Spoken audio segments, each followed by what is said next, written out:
कि सुदामा जी एक झोंपड़ी में रहते हैं और कृष्ण सोने की नगरी में रहते हैं। ऐसा कैसे?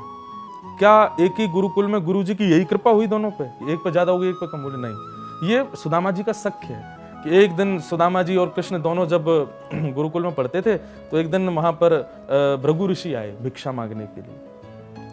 तो माँ, जो गुरु माँ थी, उन्होंने 2 पोटलियों में चने रखे, पर उन्होंने सोचा कि इनको तो कहीं भी भिक्षा मिल जाएगी, अब वो चने मैंने कृष्ण सुदामा के लिए रखे, दोनों वन में जाएंगे, भूख लगेगी, खा लेंगे, इनको क्यों दूं? सुदामा जी और कृष्ण का विचार करके गुरु माँ ने वो चने नहीं दिए। भृगु ऋषि से बोली, बाबा कल आ जाइयो, आज तो कछु है ना है हम पे देवे को। भृगु ऋषि जाने लगे, मन में विचार करने, इतना बड़ा गुरुकुल, इतने बच्चे पढ़ते हैं, देने के लिए भिक्षा में कुछ भी नहीं था। तभी नेत्र बंद करके उन्होंने अपनी दिव्य दृष्टि से देखा तो उनको वो पोटली के चने दिखाई दिए। अच्छा, बच्चों के मोह में वो चने छुपा लिए, अपने बच्चों को देने चाहती है, मेरे को नहीं दिए, एक ऋषि को नहीं दिया। श्राप देता हूं, जो भी उन चनों को खाएगा वो लक्ष्मी विहीन हो जाएगा, उसके जीवन से लक्ष्मी चली जाएगी, वो निर्धन हो जाएगा, खाने पीने के लाले पड़ेंगे उसके। तो ये बात जब भृगु ऋषि जब श्राप दे रहे थे तो वहीं वृक्ष के पीछे, झाड़ियों के पीछे तुलसी तोड़ रहे थे सुदामा जी, और सुदामा जी ने ये वहां बैठे बैठे सुन लिया। और जैसे सुना तो दौड़ करके गए कि भाई वो चने कोई बच्चे खा ना ले, मैं देखूं जाके।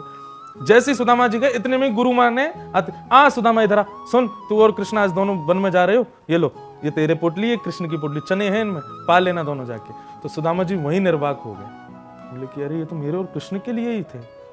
सुदामा जी चाहते तो कहीं फेंक सकते थे, लेकिन उनका था कि कहीं फेंक दिए, अंकुरित हो गए, किसी और ने पा लिए तो निर्धन हो जाएगा, और कृष्ण ने पा लिए तो मेरा सखत्व कैसा कि मैं जानते हुए भी अपने सखा को खिला दूं। तो सुदामा जी ने मौका पाया। ठाकुर जी पेड़ पे चढ़ने में थोड़े कमजोर हैं, सुदामा जी जल्दी चढ़ जाते हैं। एक जगह कहीं पेड़ दिखा बढ़िया सा, ठाकुर जी चढ़ गए, सुदामा जी चढ़ गए। ठाकुर जी बोला, रुक जा भैया, मैं आ रहा हूँ, वो मैया ने चने दिए, दोनों संग में पावेंगे। लेकिन सुदामा जी ने दोनों पोटलियां खोली, एक पोटली खा गए, भर ली मुंह में, नेत्रों से आंसू गिरते जा रहे हैं। ठाकुर जी कोसते जा रहे हैं, अरे सुदामा क्या कर रहे हो भैया, मेरे उचना है, उन्हें मत खावे। लेकिन जैसे जैसे ठाकुर जी ऊपर चढ़े, दूसरी पोटली खोल के भी सुदामा जी ने पा ली। और जैसे ठाकुर जी आए, ठाकुर जी नाराज हो गए, बोले सुदामा तेरो ऐसा भाव, तू मेरे चना नहीं खा गयो। तो सुदामा जी गले ते लग गए, बोले मुंह को बहुत भूख लगी लाला, या हमारे खा गयो। लेकिन नेत्रों से आंसू गिरते रहे और बोले, लाला तू हमेशा खुश रहियो, हमेशा प्रसन्न रहियो।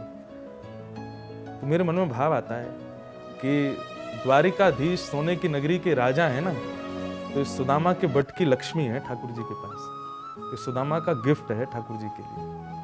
और एक सुदामा ऐसे घर में रहते हैं जहां बारिश हो जाए तो कमर कमर पानी, बच्चे भूखे सोते हैं, ये सब उनका सखत्व था। उन्होंने अपने बट का सब कुछ दे दिया ठाकुर जी को। या तो मित्र हो ही ना जीवन में, हो तो सुदामा जी जैसा, मित्र ना हो सखा हो। सखा, हाँ ये बात सही, मित्र मत बनाओ, सखा बनाओ।